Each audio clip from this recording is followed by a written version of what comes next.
여보, 병원에 가야겠어요. 춘자가 힘없는 목소리로 말했습니다. 만식은 서둘러 내 병원에 전화를 걸었습니다. 복심아, 잠깐 기다려라. 할머니랑 병원 다녀올게. 의사는 심각한 표정으로 말했습니다. 신장염이 급격히 악화됐습니다. 염증 수치가 위험 수준까지 올라갔어요. 그럼 어떻게 해야 하나요? 만식이 다급하게 물었습니다. 일단 입원을 해서 집중 치료를 받아야 합니다. 상태를 지켜봐야겠지만 며칠은 병원에 있어야 할 것 같습니다. 경북 상주의 작은 산골 마을 7월 장마가 시작된 지 벌써 일주일째입니다. 하늘에서는 끝없이 비주기가 쏟아져 내리고 마을 아래 개울은 평소보다 몇 배나 불어나 있었습니다. 76세의 황만식은 우산을 쓰고 논드럼길을 따라 걷고 있었습니다. 이런 비가 언제까지 올 것인가. 만식은 중얼거리 고무신 안으로 스며 드는 차가운 물을 느꼈습니다. 롬밭은 이미 물 바다가 되어 있었고 여기저기 쓰러진 나무들과 떠내려온 쓰레기들이 물 위에 둥둥 떠다니고 있었습니다. 만식이 평소보다 높은 논드럭을 따라 걷던 중 멀리서 이상한 광경을 목격했습니다. 물에 반쯤 잠긴 폐가에 짙은 남새끼와 지붕 위에 무언가 하얀 것이 움직이고 있었습니다. 눈을 찡그리며 자세히 보니 그것은 크림색 진돗개 한 마리였습니다. 어라, 저게 뭐야? 만식은 지팡 위에 몸을 의지하며 그 개를 바라봤습니다. 개는 지붕 위에서 몸을 웅크리고 있었는데 온몸이 비에 젖어 있었고 심하게 떨고 있는 것이 보였습니다. 애는 야유어 있었고 지친 모습이었습니다. 갈비뼈가 훤히 드러날 정도로 말랐고 털도 곳곳이 빠져 있었습니다. 그런데도 지붕에서 떨어질까봐 필사적으로 버티고 있는 모습이 애처로웠습니다. 아니 저놈 누가 저걸 저기다 두고 간 거야? 만식은 혀를 찼습니다. 물이 계속 불어나고 있었고 조금만 더 높아주면 그 지붕마저 잠길 것 같았습니다. 만식은 잠시 망설였습니다. 자신도 이제 나이가 들어 몸이 예전 같지 않았고 이런 급류에 들어가는 것은 위험했습니다. 하지만 그 개를 그냥 두고 갈 수는 없었습니다. 에이 모르겠다. 만식은 지방이를 논두렁에 꽂아두고 고무신을 벗었습니다. 그리고 조심스럽게 물속으로 발을 담갔습니다. 물은 생각보다 차갑고 깊었습니다. 야 거기 있어. 할아버지가 구해줄게. 만식은 개에게 소리쳤습니다. 개는 만식을 보더니 작게 짖었습니다. 작게 짖었습니다. 도와달라는 듯한 애절한 울음소리였습니다. 만식은 물속을 헤치며 천천히 폐가 쪽으로 향했습니다. 울살이 새서 몇 번 넘어질 뻔했지만 간신히 균형을 잡으며 나아갔습니다. 무릎까지 차오르는 물 때문에 걸음이 무거웠지만 개를 향한 마음만은 간절했습니다. 지붕 근처에 도착하자 개는 더욱 불안해하며 몸을 떨었습니다. 만식은 지붕 모서리에 손을 대고 조심스럽게 올라갔습니다. 기화가 미끄러워서 위험했지만 개를 안전하게 구하려면 이 방법밖에 없었습니다. 무서워하지 마라. 할아버지가 나쁜 사람 아니야. 만식은 부드러운 목소리로 개를 달랐습니다. 개는 처음에는 경계하는 듯 했지만 만식의 따뜻한 말투에 조금씩 마음을 열기 시작했습니다. 만식이 손을 내밀자 개는 조심스럽게 다가왔습니다. 만식은 개를 품에 안았습니다. 개는 생각보다 가벼웠고 온몸이 차갑게 쉬고 있었습니다. 이제 됐다. 집에 가자. 만식은 개를 꼬감고 지붕에서 내려왔습니다. 물속을 다시 헤쳐나가는 길은 더욱 힘들었지만 품속의 갸가 조금씩 안정되는 것을 느끼며 힘을 냈습니다. 집에 도착한 만식은 개를 마당 창고 마루 아래로 데려갔습니다. 거기는 비가 들이치지 않는 안전한 곳이었습니다. 만식은 오래된 담요를 가져와 깔아주고 개를 그 위에 눕혔습니다. 자, 이제 괜찮다. 여기서 쉬어라. 만식은 갸에 젖은 털을 수건으로 닦아주었습니다. 개는 피곤했던지 곧 눈을 감고 잠이 들었습니다. 만식은 개를 바라보며 생각했습니다. 이 개가 어디서 왔을까? 주인은 있을까? 그리고 앞으로 어떻게 해야 할까? 복이나 좀 들어오라. 만식은 계획에 말했습니다. 넌 이제 우리 집 복이다. 이름은 복심이다.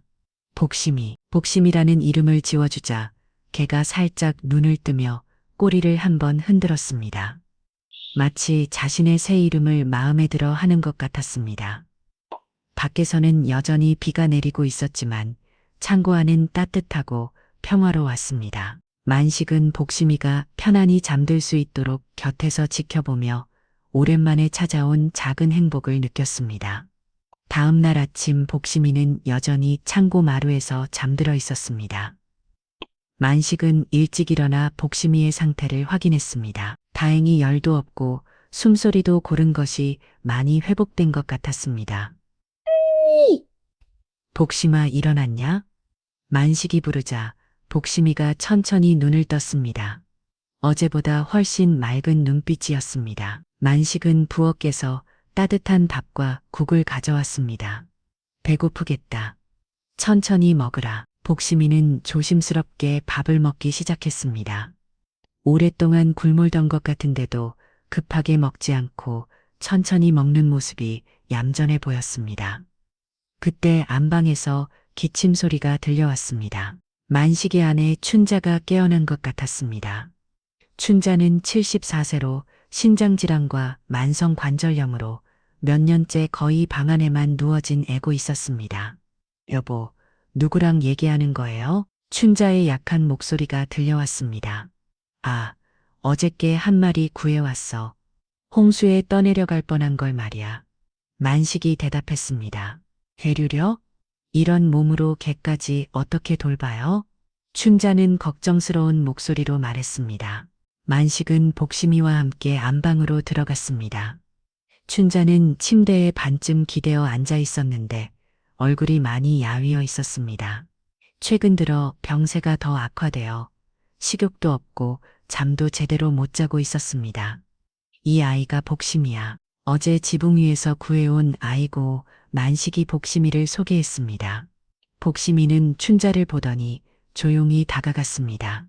그리고 침대 옆에 앉아서 춘자를 올려다 봤습니다. 그 눈빛이 어지나 순하고 따뜻한지 춘자도 마음이 움직였습니다. 참 예쁘게 생겼네요. 춘자가 손을 내밀어 복심이의 머리를 쓰다듬었습니다. 복심이는 가만히 있으면서 춘자의 손길을 받아들였습니다. 이틀째 되는 날 이상한 일이 벌어졌습니다. 평소에는 아침에 일어나기도 힘들어하던 춘자가 혼자서 침대에서 일어난 것입니다. 그리고 천천히 마당으로 걸어놨습니다. 여보, 괜찮아요? 만식이 놀라서 물었습니다. 이상하게도 복심이가 날 계속 부르는 것 같아서요. 춘자가 말했습니다. 정말로 복심이는 안방 앞에서 춘자를 기다리고 있었습니다. 춘자가 마당에 나오자 복심이는 춘자의 다리 옆에 조용히 누웠습니다. 마치 춘자를 지켜주겠다는 뜻인 말입니다. 춘자는 복심이의 등을 천천히 쓰다듬으며 말했습니다. 이 아이가 있으니까 마음이 편해져요. 오랫동안 이런 기분은 처음이에요.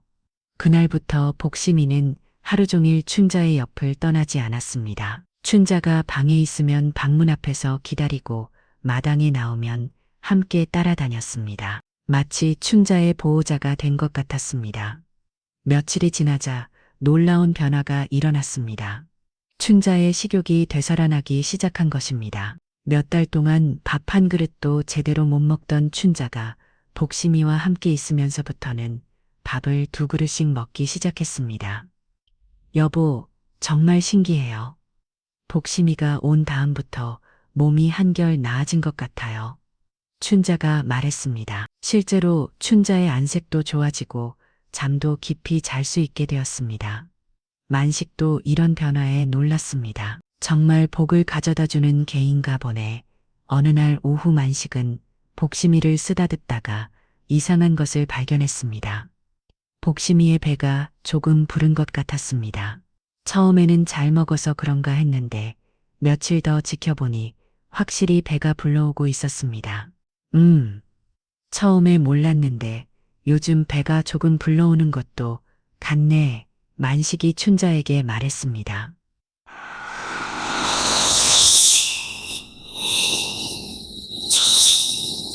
춘자도 복심이의 배를 만져보더니 깜짝 놀랐습니다. 여보, 이 아이, 혹시 새끼를 가진 것 같아요? 새끼를 만식도 놀랐습니다. 복심이를 구해올 때는 전혀 생각하지 못했던 일이었습니다. 복심이는 두 사람의 시선을 받으며 평온하게 누워 있었습니다.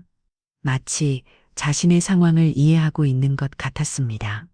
그렇다면 더욱 잘 돌봐야겠네요. 춘자가 말했습니다. 이 아이가 우리에게 준 복을 이제 우리가 지켜줘야죠. 만식도 고개를 끄덕였습니다. 그래, 복심이가 우리 집에 온 것도 인연이고 새끼를 낳는 것도 인연이지. 그날 저녁 춘자는 복심이를 위해 특별히 영양가 있는 음식을 준비했습니다. 오랫동안 아파서 요리를 못했던 춘자가 복심이를 위해서는 기꺼이 부엌에 섰습니다.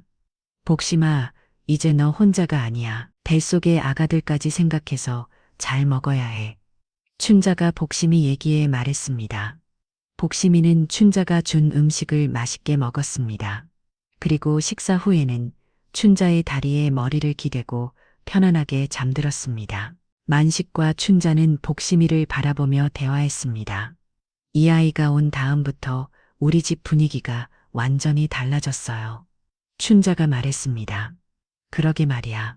복심이가 정말 복을 가져다 준 것 같아. 만식도 동감했습니다. 밤이 깊어가도 복심이는 춘자 곁을 떠나지 않았습니다. 마치 춘자의 건강을 지켜주는 소천사 같았습니다. 복심이가 온 지 일주일이 지났을 무려 마을에 복심이에 대한 소문이 돌기 시작했습니다. 춘자의 건강이 눈에 띄게 좋아진 것을 본 이웃들이 신기해하며 이야기를 나누고 있었습니다. 그런 어느 날 오후 마을의 젊은 청년 기철이 만식의 집을 찾아왔습니다. 기철은 28살로 마을에서 이런저런 일을 하며 살고 있었지만 평판이 좋지 않았습니다. 술을 좋아하고 일은 게을리하는 편이었습니다. 만식 아저씨, 안녕하세요. 기철이 대문 앞에서 소리쳤습니다. 만식이 나가보니 기철이 복심이를 뚫어지게 바라보고 있었습니다. 복심이는 기철을 보더니 낮게 으르렁거리며 경계하는 모습을 보였습니다. 무슨 일로 왔냐? 만식이 물었습니다. 기철은 복심이를 가리키며 말했습니다. 이게 전에 우리 형이 싸움개로 쓰다 버린 놈이에요. 만식의 표정이 굳어졌습니다. 뭐라고? 목에 상처 보이죠? 이거 제가 신고하면 돌려받을 수 있어요. 원래 우리 집 개였거든요. 기철의 목소리에는 자신감이 묻어났습니다. 만식은 복심이의 목을 자세히 봤습니다. 정말로 목 부분에 희미한 상처 자국이 있었습니다. 털로 가려져서 잘 보이지 않았지만 자세히 보니 오래된 상처가 남아 있었습니다. 그래서 어쩌자는 거냐? 만식의 목소리가 차갑게 변했습니다. 당연히 돌려받아야죠. 혈통서도 있는 좋은 개인데 우리 형이 그냥 버린 거라고요. 기철이 말했습니다. 복심이는 기철의 말을 듣더니 더욱 불안해하며 충자 쪽으로 다가갔습니다. 충자는 복심이를 안아주며 말했습니다. 이 아이는 이제 우리 가족이에요. 어디 가면 안 돼? 기철은 비웃듯이 말했습니다. 감정이 개입되면 안 되죠. 법적으로는 원래 주인이 찾아가는 게 맞아요. 만식은 말없이 창고로 가서 비자리를 들고 나왔습니다. 그리고 기철을 향해 비자리를 들어 올렸습니다. 당장 내 집에서 나가거라. 만식의 목소리는 단호했습니다. 아저씨 왜 그러세요? 저는 당연한 권리를 찾는 거라고요. 기철이 당황하며 말했습니다. 나가라고 했다. 만식은 한 걸음도 다가가며 비자리를 위협적으로 들었습니다. 기철은 만식의 기세에 눌려 뒷걸음질 쳤습니다. 좋아요. 하지만 이 일이 이렇게 끝날 거라고 생각하지 마세요. 기철이 떠나고 나서 복심이는 한참 동안 불안했습니다. 충자가 아무리 달래도 마당 구석에서 떨고 있었습니다. 그날 밤 복심이는 평소와 달리 잠을 제대로 이루지 못했습니다. 낮은 숨소리로 헐떡이며 누워 있었는데 무언가 괴로워하는 것 같았습니다. 춘자는 복심이 곁에 앉아서 조용히 쓰다듬어 주었습니다. 무서워하지 마. 우리가 지켜줄게. 복심아.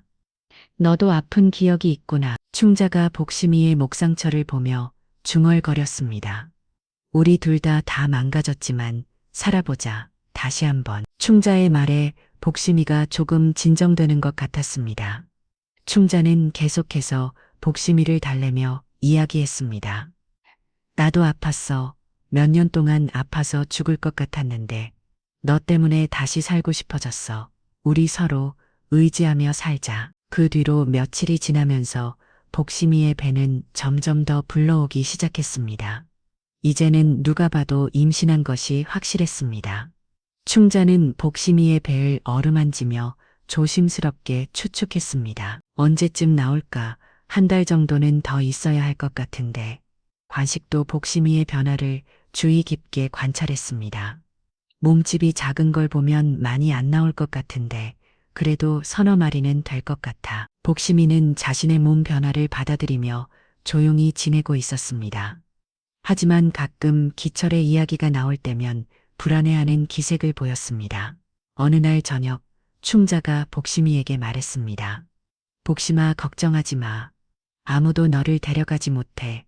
우리가 끝까지 지켜줄 거야. 복심이는 춘자의 말을 이해하는 듯 꼬리를 살짝 흔들었습니다.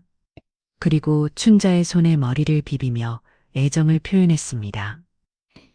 만식은 이런 모습을 보며 생각했습니다. 복심이가 단순히 개가 아니라 정말로 가족이 되었다는 것을. 그리고 기철 같은 사람들로부터 복심이를 지켜야 한다는 것을. 여보, 복심이가 새끼를 낳으면 어떻게 할까요? 춘자가 물었습니다. 글쎄, 그때 가서 생각해보자. 일단은 복심이가 건강하게 새끼를 낳는 게 중요하지. 만식이 대답했습니다. 그날 밤 복심이는 춘자와 만식 사이에서 편안하게 잠들었습니다. 비록 과거에 상처가 있지만 이제는 따뜻한 가족의 품에서 새로운 생명을 준비하고 있었습니다. 밖에서는 가을바람이 불어워 있었고 복심이의 출산에도 조금씩 다가오고 있었습니다. 복심이가 온 지 한 달이 지나면서 배가 눈에 띄게 불러온 것을 확인할 수 있었습니다. 이제는 걸을 때도 조심스럽게 움직이고 평소보다 더 많이 수려고 했습니다. 춘자는 복심이의 변화를 세심하게 관찰하며 출산 준비를 시작했습니다. 복심아, 이제 정말 얼마 안 남았구나. 춘자가 복심이의 배를 쓰다듬으며 말했습니다. 복심이는 춘자의 성기를 받으며 편안해하는 듯 보였습니다. 그런데 며칠째 복심이는 이상한 행동을 보이기 시작했습니다. 밥도 거의 안 먹고 마당을 빙빙 도는 것이었습니다. 마치 무언가를 찾고 있는 것 같았습니다. 왜 저렇게 돌아다니냐? 만식이 걱정스럽게 바라봤습니다. 복심이는 마당 이곳저곳을 다니다가 헛간 구석으로 향했습니다. 그리고 그곳에서 앞발로 땅을 파기 시작했습니다. 마치 무언가를 묻거나 숨기려는 듯한 행동이었습니다. 전홈. 어쩌면 진짜 만식이 중얼거렸습니다. 개들이 출산 전에 보이는 전형적인 행동이었습니다. 복심이는 땅을 파면서 집을 물어다 쌓기 시작했습니다. 헛간 구석에 조용하고 따뜻한 곳을 출산 장소로 정한 것 같았습니다. 본능적으로 새끼들을 낳을 안전한 곳을 준비하고 있었습니다. 춘자는 복심이의 행동을 보며 말했습니다. 이 아이가 정말 영리해요. 스스로 출산 준비를 하고 있어요.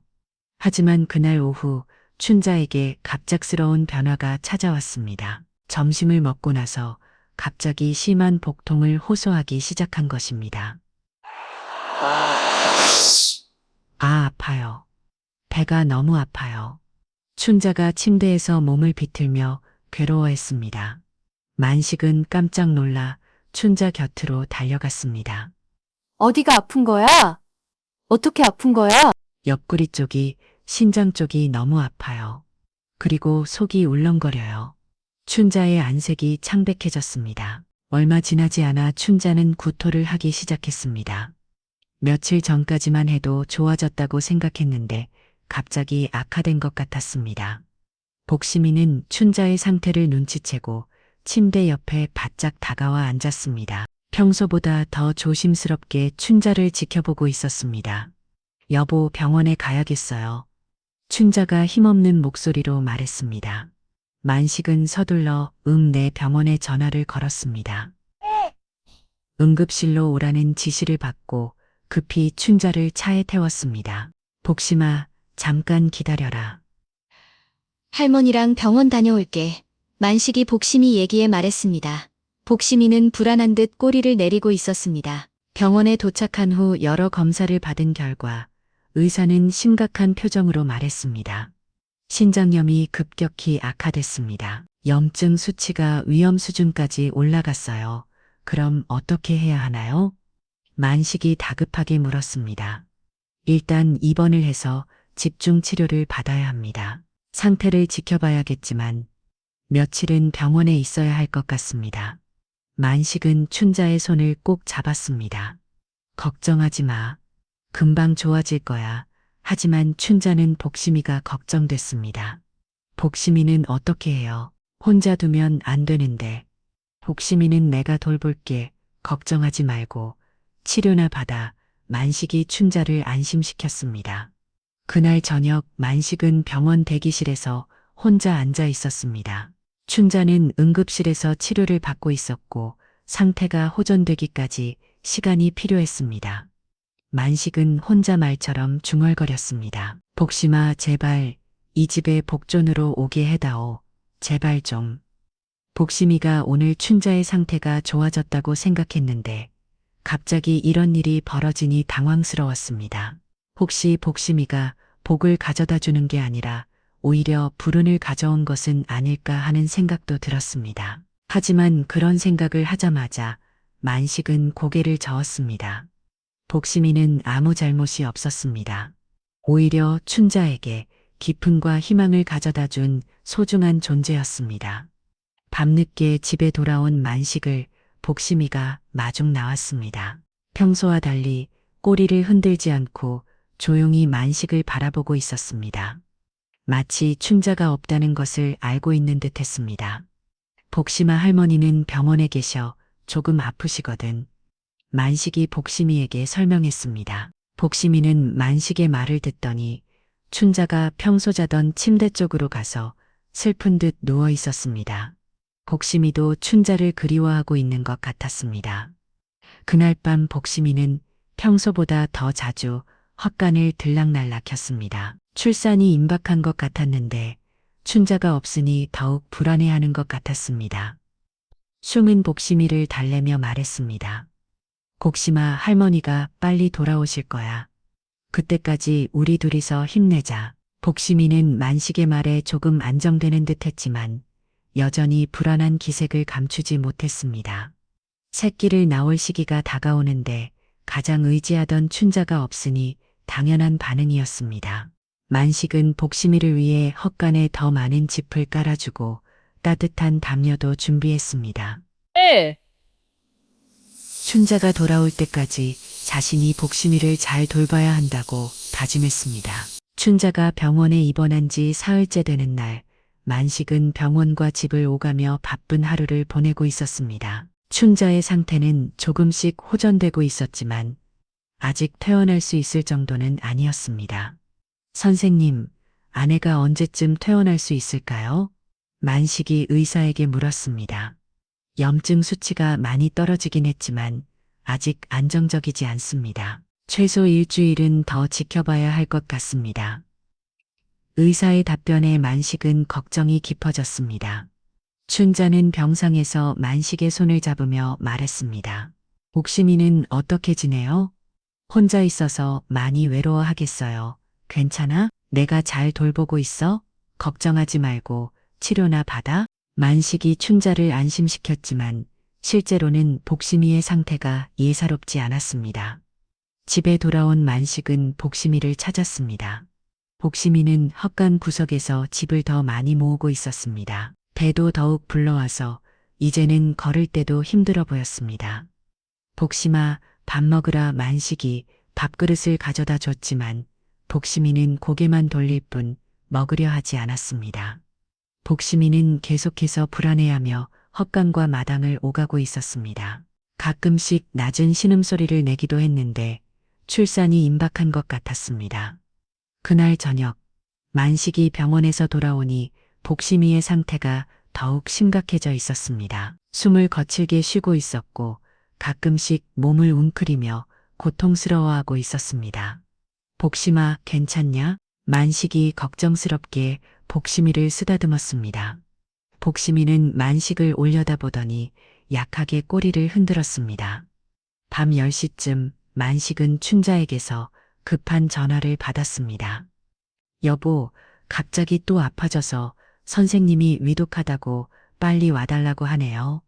춘자의 목소리는 매우 약했습니다. 만식은 당황했습니다. 복심이도 곧 새끼를 낳을 것 같은데 춘자도 위험한 상황이 된 것입니다. 지금 갈게. 조금만 기다려. 만식이 전화를 끊고 서둘러 준비했습니다. 복심이에게 다가가서 말했습니다. 복심아, 할머니가 많이 아프셔서 병원에 가야 해. 조금만 기다려줘. 하지만 복심이는 만식의 바지를 물고 늘어졌습니다. 마치 가지 말라고 하는 것 같았습니다. 복심아, 정말 급해. 할머니가 위험해. 만식이 복심이를 달랐지만 복심이는 계속 만식을 붙잡으려 했습니다. 그때 복심이가 갑자기 고통스러운 소리를 냈습니다. 기잉 하는 소리와 함께 몸을 웅크렸습니다. 만식은 복심이의 상태를 보고 깨달았습니다. 복심이가 지금 진통을 시작한 것입니다. 이런 합의일 지금 만식은 진퇴양난에 빠졌습니다. 춘자도 위험하고 복심이도 출산을 앞두고 있었습니다. 결국 만식은 복심이 곁에 남기로 결정했습니다. 춘자에게는 조금 늦게 갈 수밖에 없다고 연락했습니다. 복심아, 할아버지가 도와줄게. 무서워하지 마. 만식이 복심이를 안심시켰습니다. 복심이는 헛간으로 가서 자신이 준비해 눈 지비에 누웠습니다. 숨을 거칠게 쉬며 진통을 견디고 있었습니다. 만식은 개출산에 대해 아는 것이 별로 없었지만 최대한 도와주려고 했습니다. 따뜻한 물과 깨끗한 수건을 준비하고 복심이 곁에서 지켜봤습니다. 복심아, 힘내라. 새끼들이 건강하게 태어날 거야.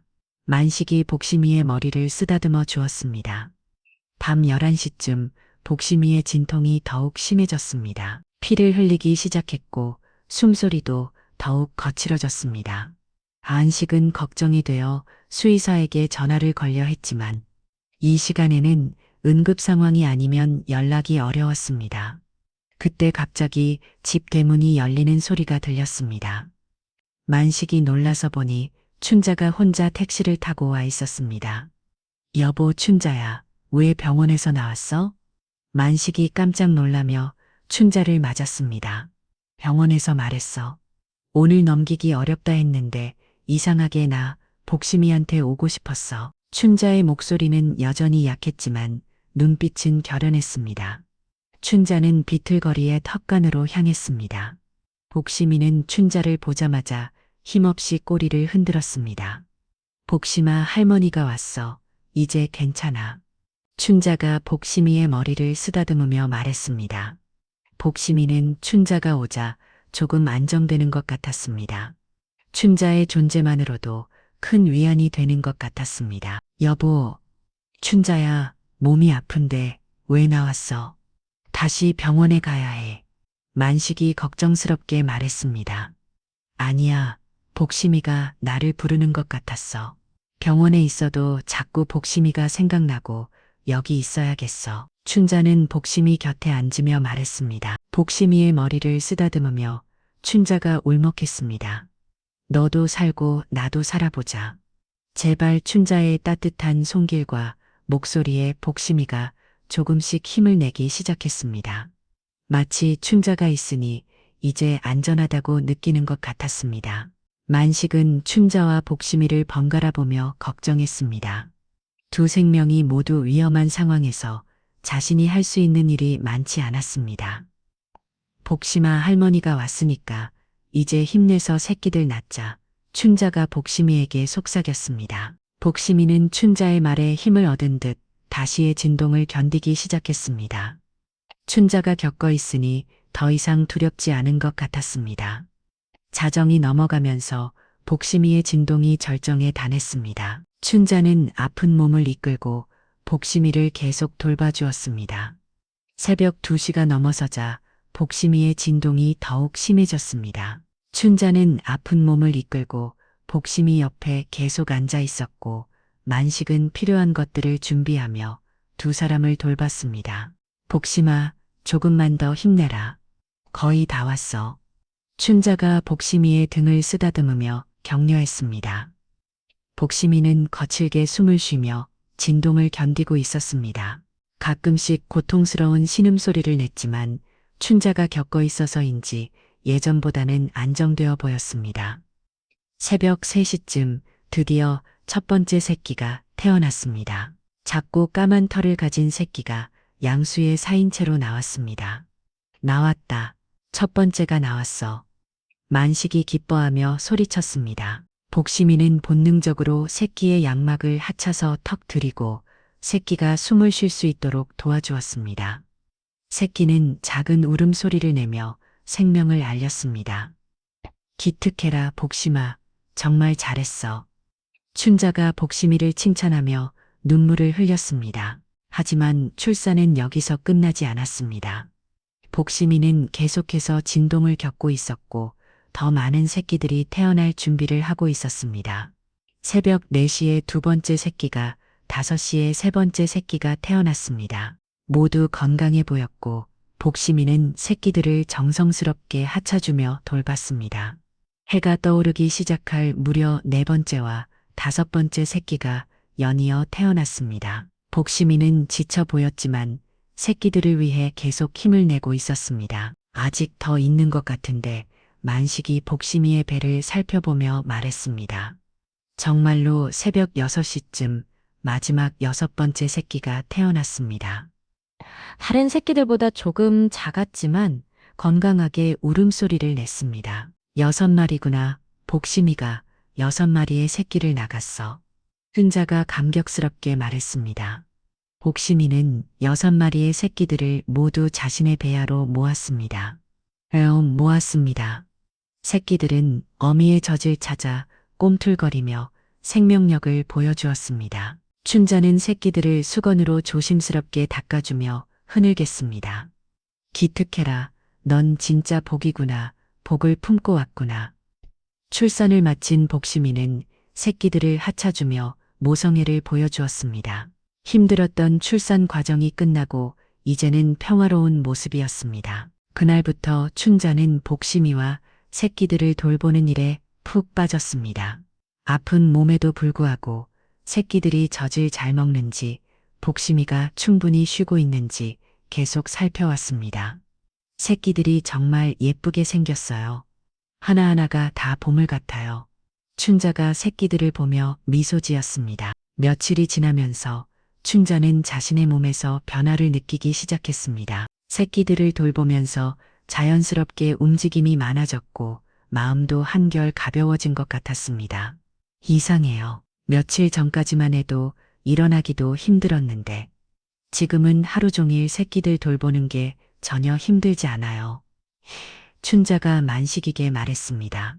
일주일이 지나자 변화는 더욱 확연해졌습니다. 춘자는 새끼들에게 이름을 지어주고 하루에도 몇 번씩 확한을 드나들며 돌봤습니다.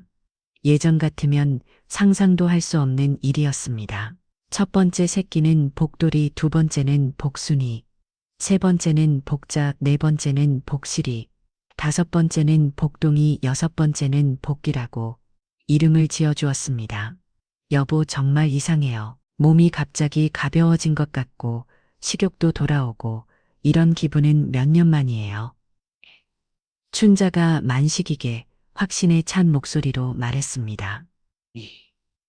만식도 춘자의 변화를 놀라워했습니다.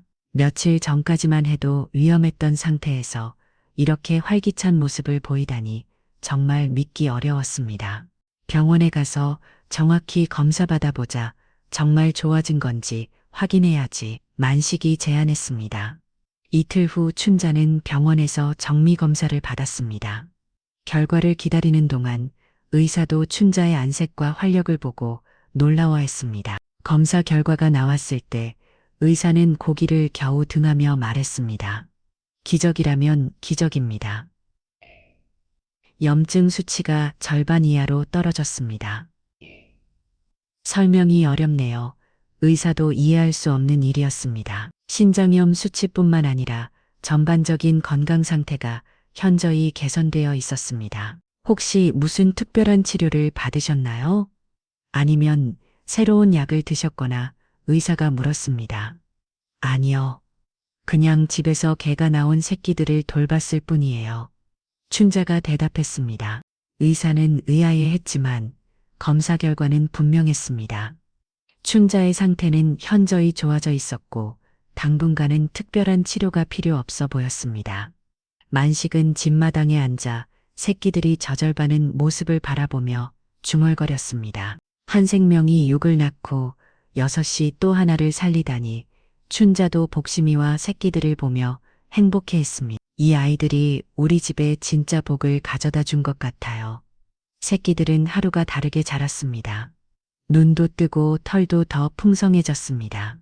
복심이는 훌륭한 어미가 되어 새끼들을 정성스럽게 돌봤습니다. 마을 사람들도 복심이가 새끼를 낳았다는 소식을 듣고 구경하러 왔습니다. 모두들 새끼들의 귀여운 모습에 감탄했습니다.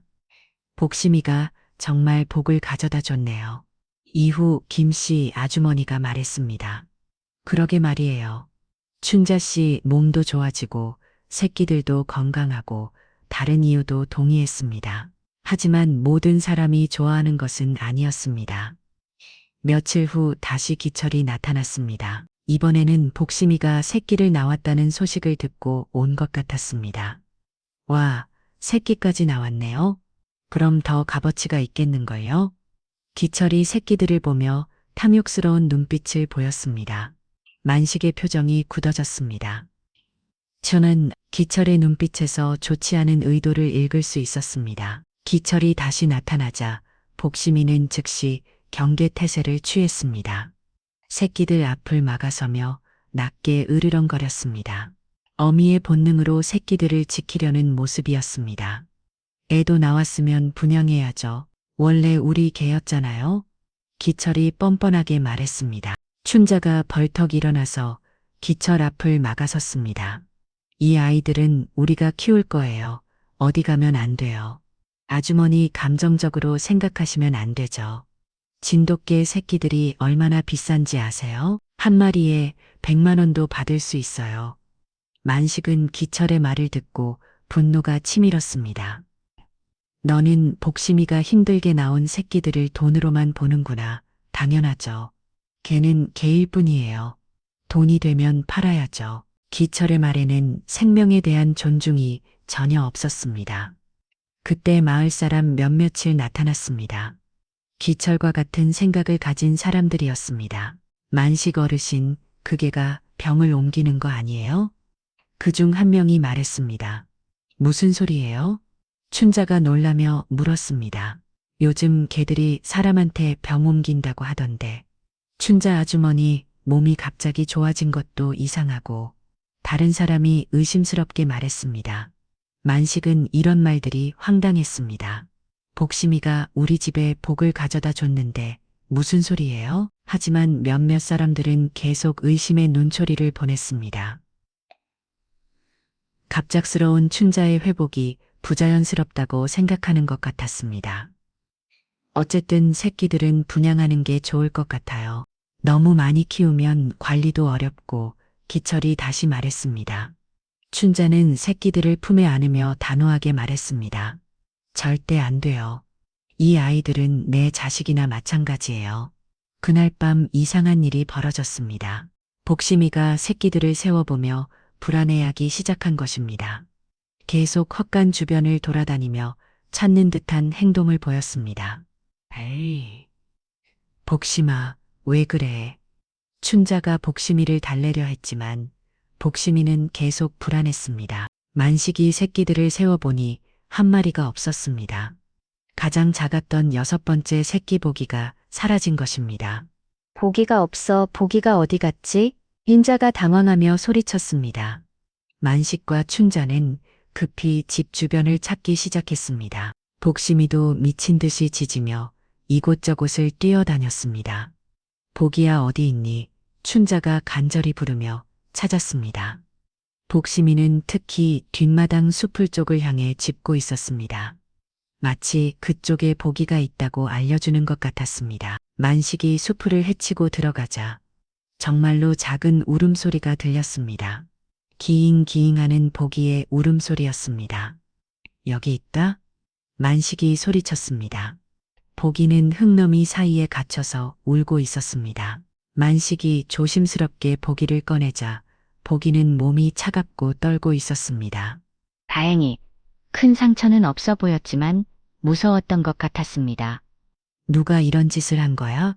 춘자가 분노하며 말했습니다. 보기가 저절로 그곳에 갇힐 리는 없었습니다. 춘자는 보기를 품에 안고 따뜻하게 해주었습니다. 괜찮아 보가. 이제 안전해. 복심이는 보기를 확인하고 나서야 안심하는 듯 보였습니다. 자신의 새끼가 위험에 처했다가 돌아온 것을 알고 있는 것 같았습니다. 만식은 숲을 주변을 자세히 살펴봤습니다.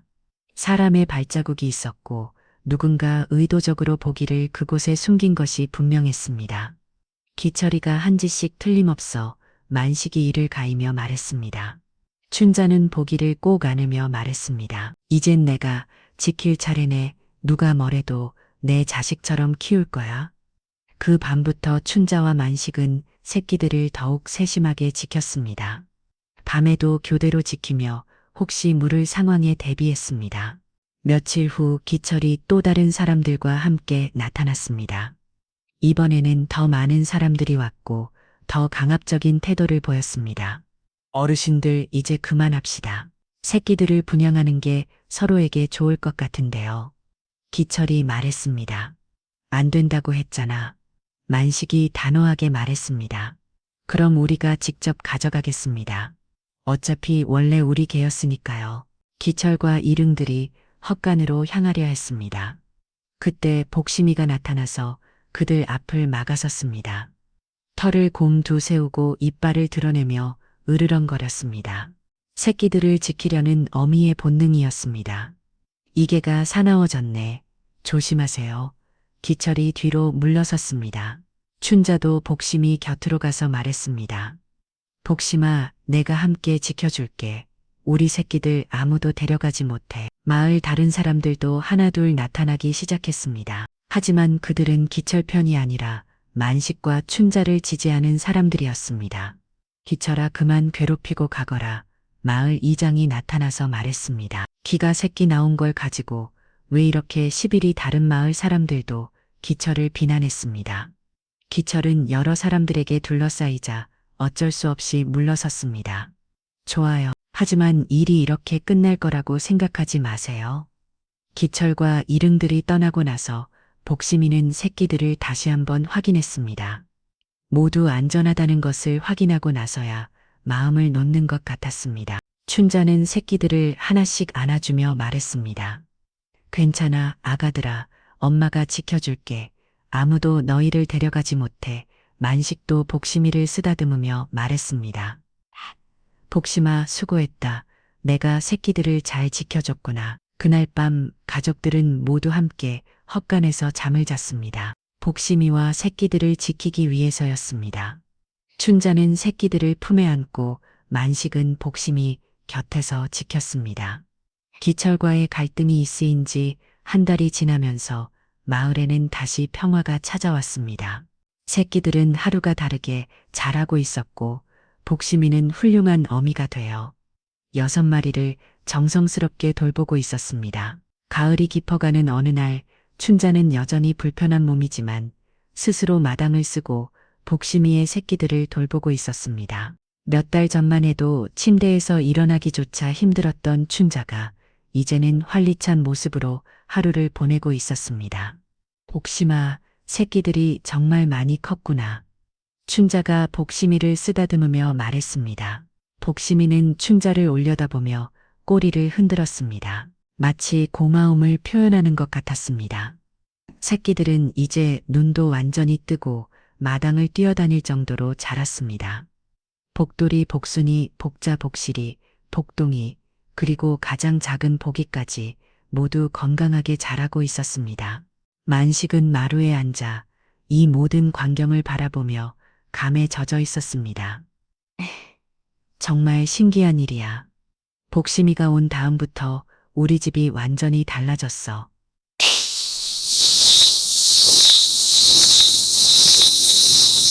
28살 정도로 보이는 그 여성은 조심스럽게 대문을 두드렸습니다.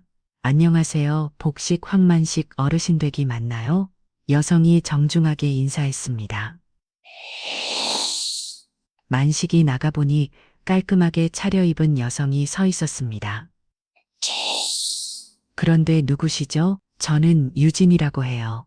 어머니가 이 근처 출신이라서 가끔 놀러 왔었는데 복심이 이야기를 들었어요. 유진은 춘자에게 인사를 드리며 말했습니다. 할머니 안녕하세요. 어머니가 요즘 우울증이 심해서 걱정이 많아요. 춘자는 유진을 반갑게 맞으며 차를 대접했습니다. 그래 어머니가 많이 힘드시나 보구나. 내 아버지가 돌아가신 후로 집에만 계시면서 말도 거의 안 하세요. 병원 치료도 받고 있지만 별로 나아지지 않아서 유진의 목소리에는 걱정이 가득했습니다. 유진은 마당에서 뛰어노는 새끼들을 보며 눈이 밝아졌습니다. 와, 정말 귀엽네요. 이 아이들이 복심이가 나온 새끼들인가요? 그렇지, 6마리나 나왔어. 모두 건강하게 잘 자라고 있어. 만식이 자랑스럽게 말했습니다. 유진은 한참 동안 새끼들을 바라보다가 조심스럽게 말했습니다. 혹시 한 마리 데려가도 될까요? 어머니께 좋은 친구가 되어줄 것 같아서요. 춘자와 만식은 서로를 바라봤습니다. 지금까지 새끼들을 아무에게도 주지 않겠다고 다짐했었는데 유진의 사정을 들으니 마음이 움직였습니다. 어머니가 정말 많이 힘드시나? 춘자가 다시 물었습니다. 네, 며칠째 밥도 제대로 안 드시고 저희도 어떻게 해야 할지 모르겠어요. 유진이 눈물을 글썽이며 말했습니다. 춘자는 새끼들을 바라보다가 가장 작고 조용한 보기를 데려왔습니다. 보기는 다른 새끼들보다 얌전하고 사람을 잘 따르는 성격이었습니다. 이 아이는 보기야 복심이가 나온 새끼 중에서 가장 마음이 착한 아이지. 춘자가 보기를 유진의 품에 안겨주며 말했습니다. 보기는 유진의 품에서 편안하게 있으면서 작은 혀로 유진의 손을 하쳤습니다. 유진은 보기의 따뜻함을 느끼며 미소를 지었습니다. 이름은 보기야. 복심이가 준 복이니까 내 어머니도 웃게 해줘. 춘자가 유진에게 당부했습니다. 정말 감사해요. 꼭 잘 키울게요. 어머니도 분명 좋아하실 거예요. 유진이 고마워하며 말했습니다. 복심이는 보기가 떠나는 것을 조용히 지켜보고 있었습니다. 어미의 직감으로 보기가 좋은 곳으로 간다는 것을 아는 것 같았습니다. 유진이 보기를 데리고 떠나는 후 춘자는 복심이에게 말했습니다. 복심아, 보기가 좋은 일을 하러 갔어. 누군가를 행복하게 해주러 갔어. 복심이는 춘자의 말을 이해하는 듯 조용히 고개를 끄덕였습니다. 며칠 후 유진에게서 연락이 왔습니다. 할머니 정말 감사해요. 어머니가 보기를 보시다니 몇 달 만에 처음으로 웃으셨어요. 춘자는 그 소식을 들으며 기뻐했습니다.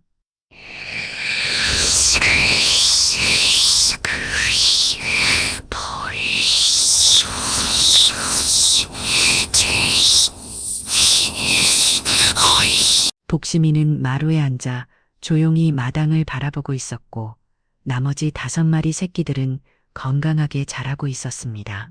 춘자는 예전보다 훨씬 건강해진 몸으로 집안일을 하고 복심이와 새끼들을 돌보며 하루하루를 보내고 있었습니다.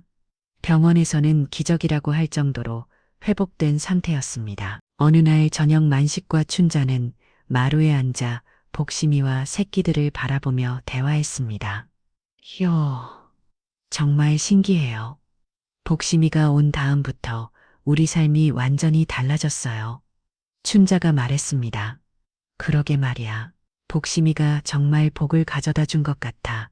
만식도 동의했습니다. 복심이는 마루에 앉아 조용히 그 모습을 바라보고 있었습니다. 그리고 그 곁에는 다시 살아난 춘자의 미소가 따뜻한 햇살 속에 흐드러져 있었습니다. 마을 사람들은 이제 복심이의 가족을 기적의 가족이라고 불렀습니다. 홍수에서 구해진 개 한 마리가 한 집안에 가져다 준 변화는 정말로 기적 같았습니다. 복심아 고마워. 정말 고마워. 춘자가 복심이를 쓰다듬으며 말했습니다. 복심이는 춘자를 올려다보며 꼬리를 살짝 흔들었습니다. 그 눈빛에는 깊은 애정과 만족감이 담겨 있었습니다. 저녁 노을이 마당을 물들이는 가운데 복심이와 새끼들, 그리고 만식과 춘자는 함께 평화로운 시간을 보내고 있었습니다. 이제 이 집에는 진정한 행복이 자리 잡았습니다. 복심이가 가져다 준 복은 단순히 새끼들만이 아니었습니다. 가족의 사랑, 건강, 그리고 삶의 희망까지 모든 것을 되돌려준 것입니다. 구독과 좋아요로 춘자 할머니의 회복을 함께 기뻐해 주세요. 그런데 정말 진돗개 복심이가 가져온 복 때문일까요? 구독과 좋아요는 무료입니다.